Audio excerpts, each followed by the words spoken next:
Praise the lord. 33వ కీర్తన 6వ వచనం. యెహోవా వాక్కు చేత ఆకాశములు కలిగెను, ఆయన నోటి ఊపిరి చేత వాటి సర్వ సమూహము కలిగెను. దేవుని మాటలో బలముంది, దేవుని మాటలో శక్తి ఉంది. ఆయన పలికితే ఏదైనా జరుగుతుంది. వెలుగు కమ్మని పలకగా వెలుగు కలిగింది. సమస్త సృష్టి కలగండి అంటే అవన్నీ కలిగాయి. ఈరోజు శాస్త్రవేత్తలు అంతరిక్షంలో పరిశోధనలు చేస్తూ వాళ్ళకి అంతు చిక్కనన్ని విశేషాలు వాళ్ళు మరి పొందుకుంటున్నారు. వారి వల్ల కావట్లేదు. ఇంకొన్ని వందల వేల సంవత్సరాలు పరిశోధన చేసినా ఇంకా అనేక విషయాలు మిగిలిపోతాయంట. అంత విశాలమైన విశ్వాన్ని దేవుడు చేశాడు. ఉపగ్రహాలు, గ్రహాలు, నక్షత్రాలు, వాటి సర్వ సమూహమును దేవుడు చేశాడు. మరి మనం నివసిస్తున్న ఈ భూమి చాలా బ్రహ్మాండమైనది కదా, కానీ ఈ సృష్టిలో ఇది చాలా స్వల్పమైనది. దేవుడు చేసిన సృష్టి చాలా గొప్పది. నోటి మాట చేత సమస్తాన్ని చేసిన దేవుడు నీ జీవితంలో కూడా నోటి మాట చేత అద్భుతాలు చేయగలడు. ప్రవ్వా ఒక్క మాట సెలవివా అని నువ్వు నీ పరిస్థితిని బట్టి అడిగితే దేవుడు మాట సెలవిస్తాడు, నీ జీవితంలో కార్యాలు చేస్తాడు.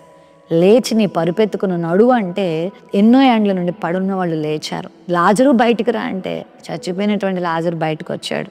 చచ్చిపోయిన ఆ యాయీరు కుమార్తె కూడా లేచింది. ఆయన నోటి మాటలో శక్తి ఉంది. ఆయన నోటి మాట నీ జీవితంలో కూడా పలుకుతాడు. నువ్వు అడిగితే, నువ్వు విశ్వసిస్తే, ఆయన మాట దగ్గరకు నువ్వు వస్తే ఆయన నీ జీవితంలో పలికే మాట నీ జీవితంలో నెరవేరుస్తాడు. విశ్వాసంతో యెహెజ్కేలు ఎండిన ఎముకలారా బ్రతకండి అనగానే ఎండిన ఎముకలని బ్రతికినాయి కదా.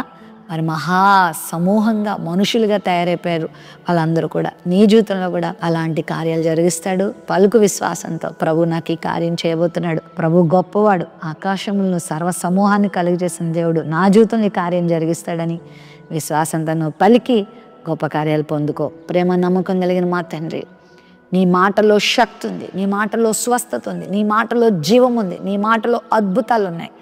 అని మాట నీ బిడ్డల జీవితంలో మీరు జరిగించి పలికి అద్భుతాలు జరిగించమని, మేలులు కలిగించమని, ఈ దినం ఈ బిడ్డలు చేసే ప్రతి ప్రయత్నంలో సఫలత చూడగలటకు కృప చూపించమని యేసు నామములో ప్రార్థిస్తున్నాం తండ్రి. ఆమెన్.